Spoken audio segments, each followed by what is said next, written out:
Hey everybody, welcome to the Backyard Professor Responds. Brand new video out by CWIC Media on facsimile number 1 has been found in an Egyptian temple. Let's take a look at a couple of their ideas. There was a find, I think you said it was 1975. Okay, will you cover this here? All right, show us what you've got. Is this Janet Johnson that found Janet Johnson, her name is down in the bottom there. And in 1975, she's doing work on the Greco-Roman magical papyri and the concepts of resurrection and the spells of resurrection. And she finds a papyrus. It's now in Leiden, Germany. She finds a papyrus that has the lion couch. It has an individual on the lion couch with the hand upraised, the same like we see in this vignette, and like in facsimile number 1. Right. The hand is upraised, and then you have Anubis that's represented standing there beside it, as we see in facsimile number 1. And it specifically mentions the person on the lion couch, and the name that's in the text, in this Egyptian text, is that it's Abraham. Mm-hmm. That it's Abraham on that lion couch. That is the stupidest interpretation given to this document ever produced, and it's patently false. Discovered in 1975. Yeah, and I've got, so that's the actual image here.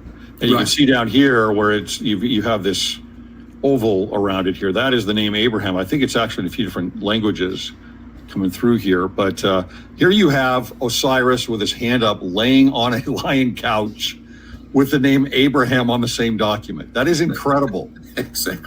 Exactly. And again, why would Abraham be listed on here? It's obviously Osiris.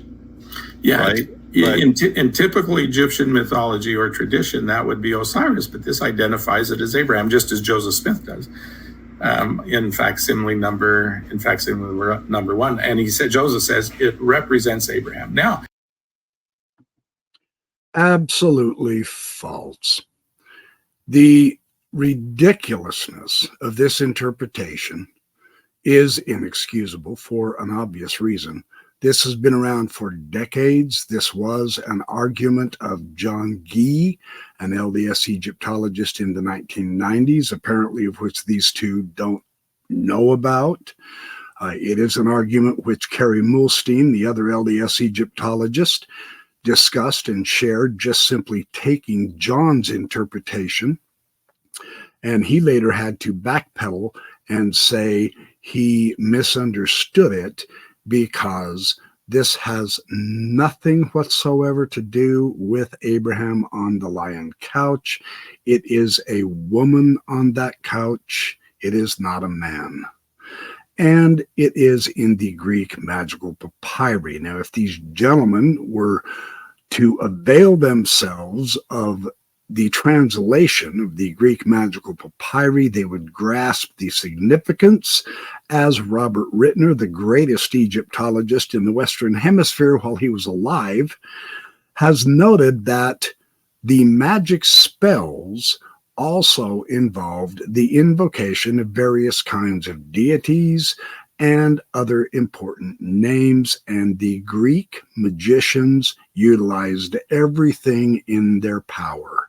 They did use the biblical names of biblical figures, Abraham one of them. And this is not the only instance where Abraham is invoked. It is not an identification of the woman on the couch. It's not even a proper lion couch, and that figure is not Anubis at all.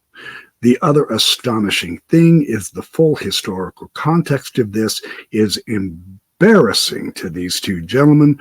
Would they avail themselves of the accurate information instead of just simply reading their own LDS scholars all the time? It would help to actually look into actual Egyptologists and their translations and ideas. The spell is from a man who wants to seduce the woman to get her to lay down on a bed and force her to spread her legs so he can have sex with her. That is what this figure is all about. You LDS scholars, your credibility is in shambles because you simply refuse to upgrade and update your knowledge. It's okay to actually get the meaning of several things that don't support Joseph Smith making a hit or a proper interpretation. Let's take a look at the next one. Here's something that I received quite a bit on the comment section, for example, and you'll get a number of non-Latter-day Saint Christians that say, well, you guys look like you're pagans. You look like you're polytheists and we don't need to, maybe we are a little bit, I suppose, but it's what, how do you explain that to somebody? How do you explain, look, the temple is actually not a sign of paganism or masonry necessarily or anything else. It is actually a testimony of ancient rituals that go back through Egypt because of diffusion and all the way back to Adam. And it's actually a testimony of Christ. It's a testimony of the gospel, not of some pagan rituals. This is just dogma. There's no evidence whatsoever that Adam ever had a temple in which he attended, performed the endowment, did baptisms for the dead, the things the Mormons do in their temples today, because they say the exact same gospel that they have today, Adam had, and all of the grand patriarchs of the Old Testament had, etc. That is patently unsupported by any data whatsoever anywhere in the ancient world. This is the Mormonizing of the Old Testament.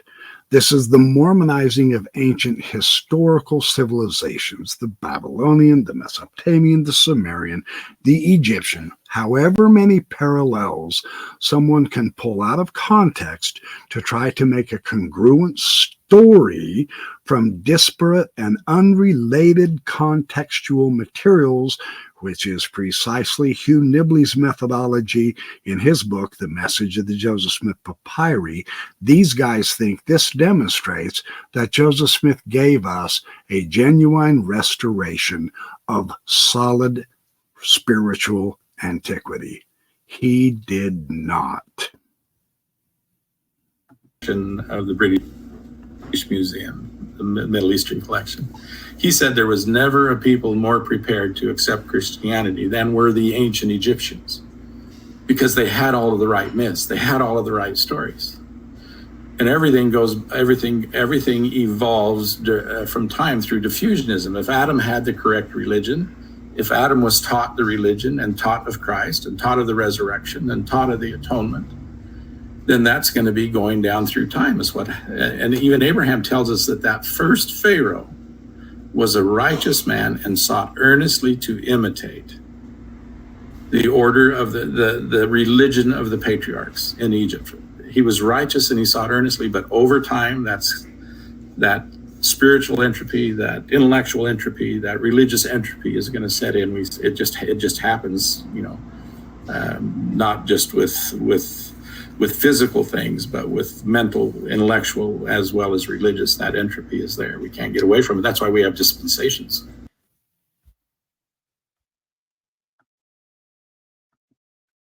This Egyptian chronology is utterly ludicrous. It has no basis in fact whatsoever.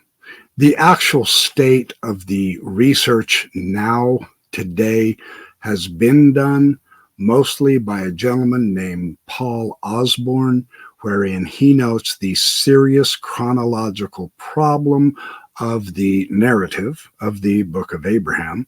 And I'm going to read some of his research to you with some serious advice to these gentlemen, as well as others who wish to share information on these topics, you seriously need to come up to date and quit repeating what Joseph Smith himself said, claiming he said so under inspiration, because the vast majority of the book of Abraham, chapter 1, is entirely erroneous chronologically.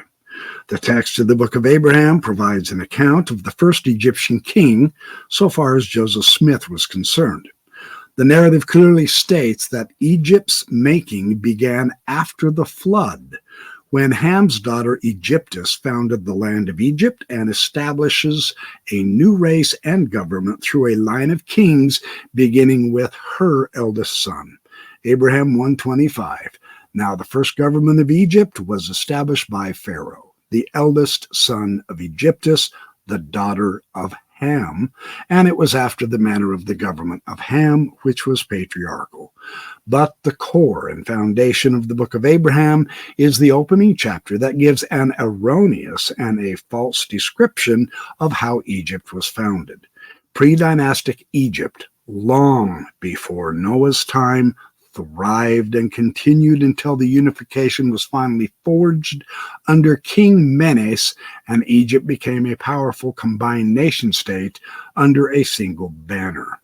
The dynastic beginning of a unified Egyptian state long predates the biblical times of Noah and Abraham.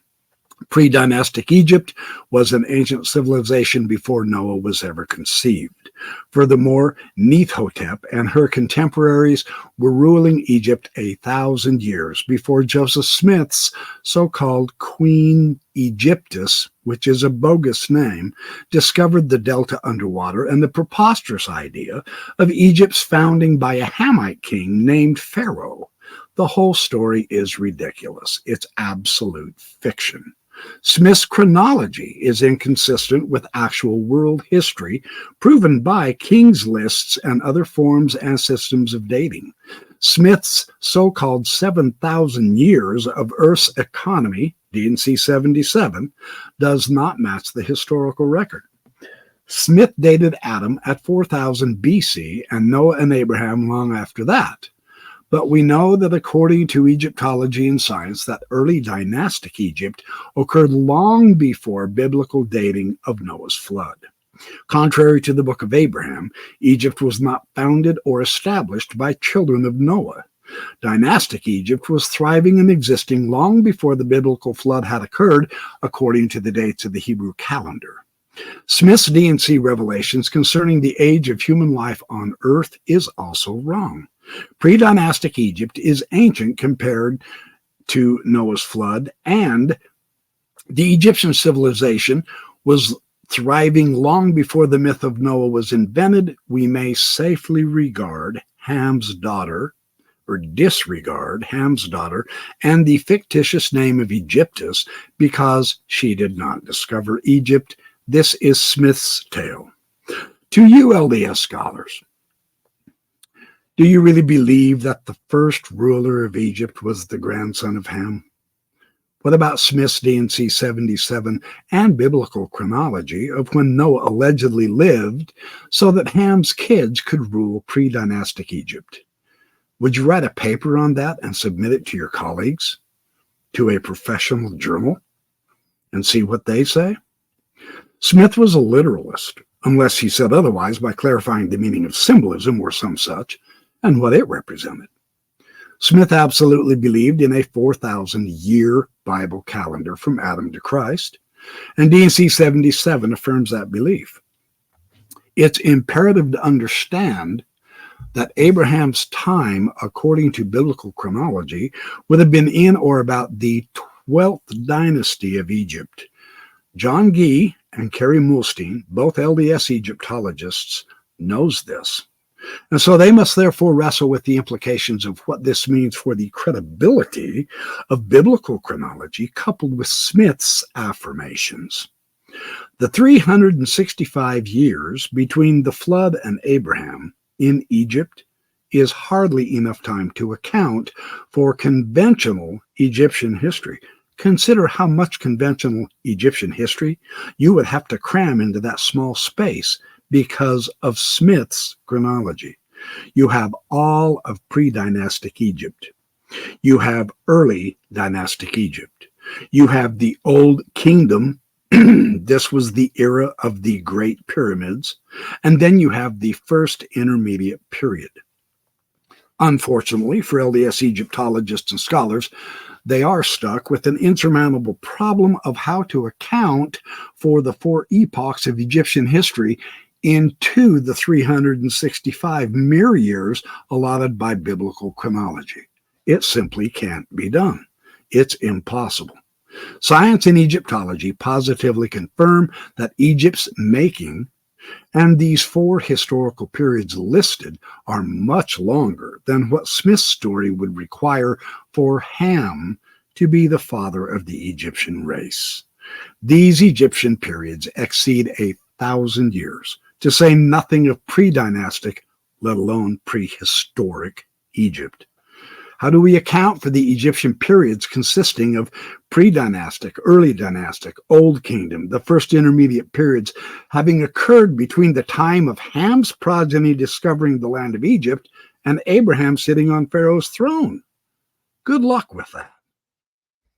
Both Mulstein and Guy say this: while it is common to make blanket statements about Egyptian beliefs, characteristics, tendencies, such characterizations ignore the rich and complex reality that lay behind 3,000 years of cultural continuation. Part of the reason Egypt's culture survived for so long was its ability to adapt and appropriate, reinterpret, and innovate, all within the larger bounds of cultural cohesion, correctness, and decorum. Surely the beliefs and practices of an Egyptian during the First Dynasty were not completely congruent with those of the 26th. As Egyptologists, they say, we deal with an enormous period of time. The expanse is far larger than anyone supposes. It is simply impossible to be a specialist in every era of Egyptian history, nor are any of us able to be intimately familiar with every aspect of Egyptian culture in each phase of its history. All right, fair enough. Here we see that the Egyptologists, Mulstein and Guy of the LDS Church, can be reasonable and title the beginning of ancient dynastic Egypt with correct chronology established through the science of modern Egyptology. And this uses various means, including astronomical star dating or the Sothic cycle of the heliacal rise of Sirius. These dating points used in conjunction with King's lists are firm and ever fixed. After a long pre-dynastic epoch, the First Dynasty was established at about 3000 BC, with the opening stages of the unification of Upper and Lower Egypt through the familiar kings' names of Narmer and Menes. The problem for Joseph Smith in the Book of Abraham is that it fails to harmonize with science and Egypt's making. While conventional, Smith's account uses mythical Bible chronology in order to establish his story of how Egypt came to be, while conventional Egyptian chronology has no place in the biblical order of which Joseph Smith endorsed and used. Smith's dating system relied entirely on biblical myth and is at serious odds with Egyptology.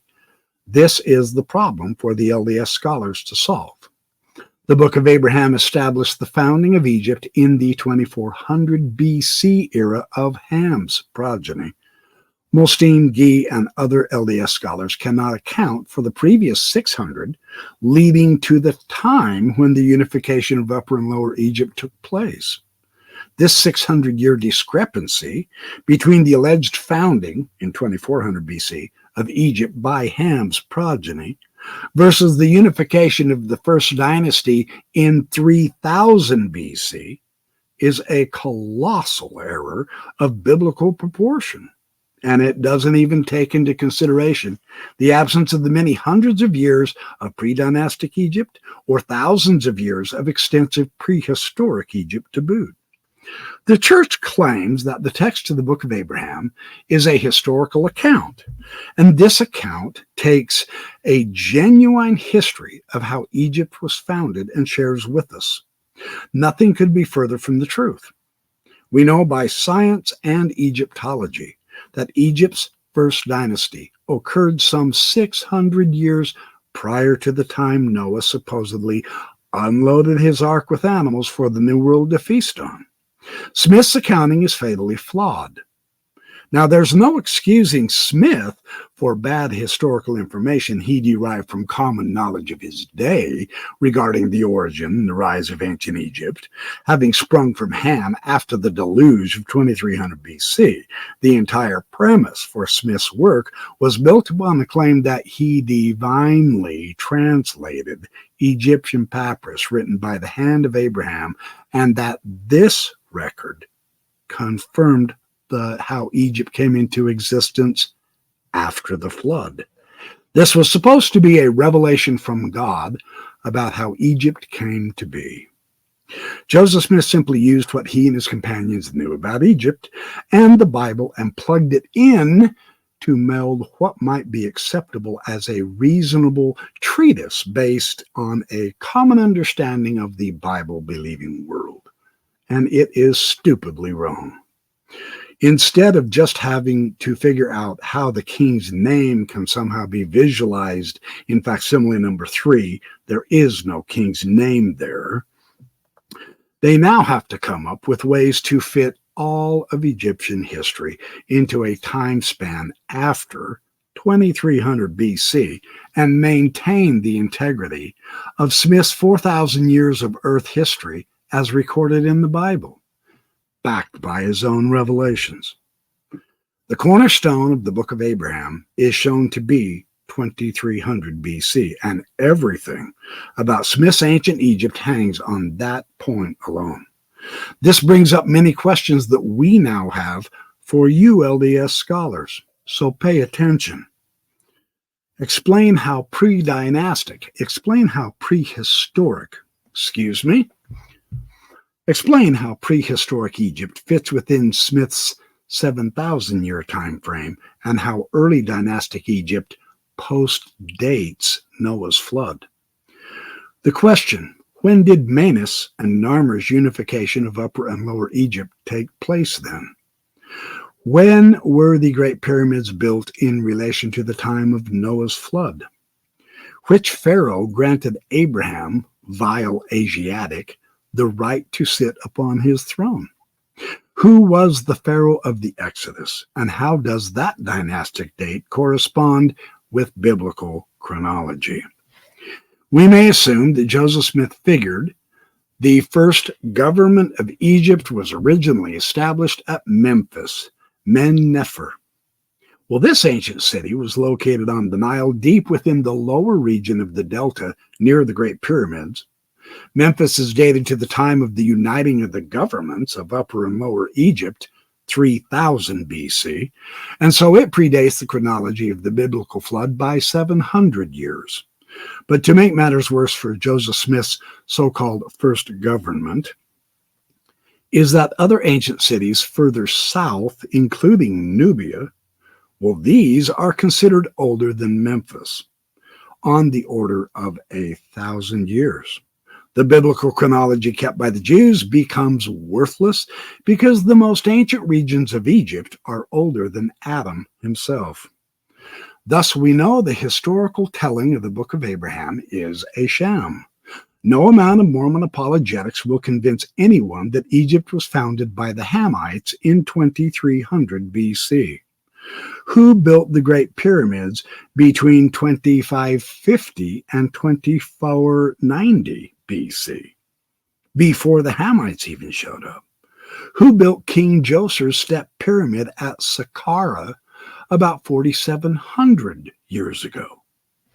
The interesting problem here is that you have a church run by historical ignoramuses who believe that their spiritual authority trumps the facts of history as regards an accurate accounting of the past, Maybe individually they don't all see things that way, but that is certainly the position they implicitly and explicitly hold as a group. I would hope that they could find a way to move past this untenable position. The earth is not 6,000 years old, and Abraham is not a historical person. There is absolutely no data to confirm his reality. The account of Egypt in the scriptures is not history. Egypt had a much more interesting symbolic significance in the scriptures. So the article that the church essay published, Translation and Historicity of the Book of Abraham, it said the Book of Abraham largely follows the biblical narrative. It also says evidence suggests that elements of the Book of Abraham fit comfortably in the ancient world and supports the claim that the Book of Abraham is an authentic record. And it also says the Book of Abraham contains other details that are consistent with modern discoveries about the ancient world. The truth of the Book of Abraham, it further avers, is ultimately found through careful study of its teachings, sincere prayer, and the confirmation of the Spirit. Indeed, the story largely follows the biblical narrative to include the timeline and the chronology recorded by the Jews. But the dating chronicled in the Bible and adopted by Smith into his own revelations have been proven false by science and modern Egyptology. The Jews were wrong, and so was Joseph Smith, who believed that the record was true. But there is no evidence to support the false assertion that Egypt came after a flood in or around 2400 BC. That assertion comes from the Jews, not Egyptology. Mormons, Christians, and Jews, well, they've all locked hands together in supporting false traditions and inaccurate dating of one of the greatest ancient civilizations of Earth's history. No amount of prayer or faith can make it true. And a Holy Ghost can't change the past to suit the whims of Mormons today. So thank you for watching The Backyard Professor Responds. More to come shortly.